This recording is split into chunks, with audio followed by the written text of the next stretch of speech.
What's up everyone, Soldier First Class here. In today's mission, Square Enix recently gave an update on next generation titles and talked about how they wanted to start making cloud-based games. There's a little bit of intel to go over, so stay tuned soldiers, it's time for our next mission.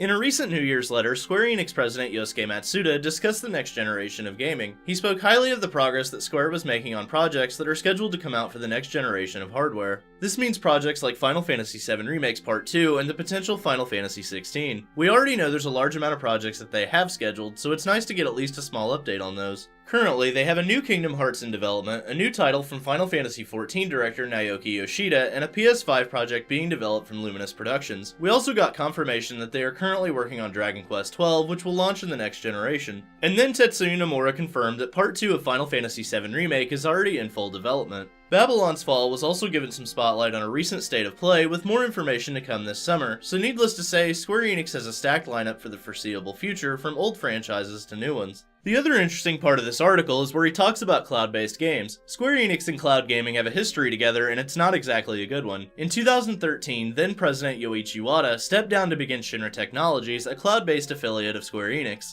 Unfortunately for Wada and Square Enix, the company didn't pan out. Shinra Technologies officially closed in 2016 due to a lack of investors, with Wada leaving the company the year before. The basis of Wada's idea was that consoles would soon become obsolete with the advancement of cloud-based gaming. He once stated in an interview, "After watching PlayStation 3 and Xbox 360 for a few years, I figured there wouldn't be any more consoles. I thought things were going to be moving towards the cloud, so I started researching it because I wanted to know about what kinds of game design could be possible." It turns out, Wada may have just been a little bit ahead of his time. As we move into the next generation, consoles are still very much alive, but that doesn't mean that cloud-based gaming won't still be the future. However, much like previous cloud-based gaming services, the recent ones haven't been well received either. Google Stadia appears to be dead on arrival, with reviews and user base not being very promising. With Matsuda wishing to go this direction, there's definitely a cause for concern. However, I don't think we'll see this cloud-based service affecting our favorite franchises much, at least not for right now anyway. Square is looking to make cloud-based exclusive, which for the time being just seems like a bad idea. But let's see what Matsuda had to say about it. In the New Year's letter, he stated, "We are not only making steady progress on developing next-generation console titles, but also actively readying ourselves to support cloud gaming, which we expect to take off with the advent of 5G. The arrival of streaming as a new distribution platform will not only further accelerate the transition from traditional disc-based sales model to digital sales, but could also drive significant change in business models themselves via the adoption of subscription models, for example. Our efforts to develop cloud-native or cloud-centric titles are already underway, and we will strive to create new gaming experiences.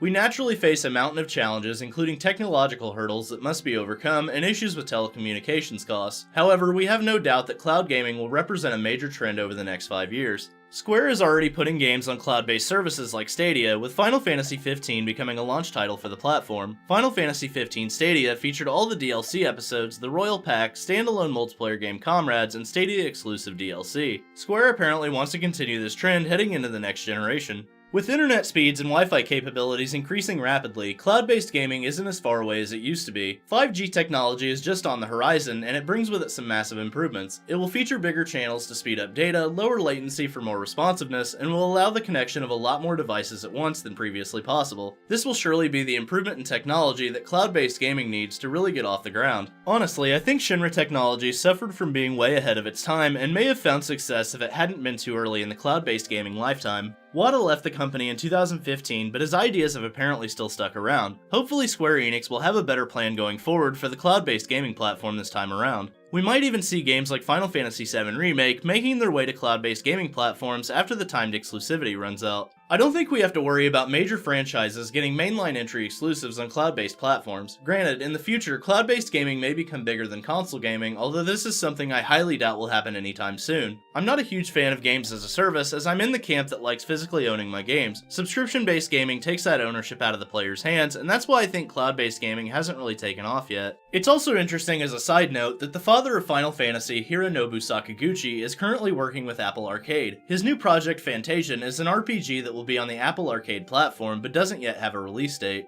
One of Sakaguchi's biggest traits has always been to push the latest and greatest technology, and apparently he believes he can do so with the Apple Arcade. It will be interesting to see how Fantasia stacks up with Sakaguchi's other Mistwalker projects when it hits the cloud-based Apple platform. Overall, Square gave us a small update about the future of their products in the next generation. While I'm not a fan of the cloud-based business model, I'm happy knowing that progress on their games is apparently going smoothly. I'm hoping for at least one next-gen launch title from the company, or at least an announcement for one in the near future. So what do you think, soldiers? What next-gen Square Enix projects are you excited for?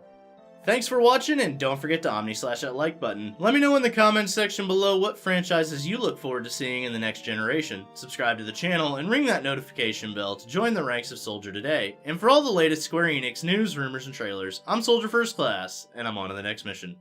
Later, guys.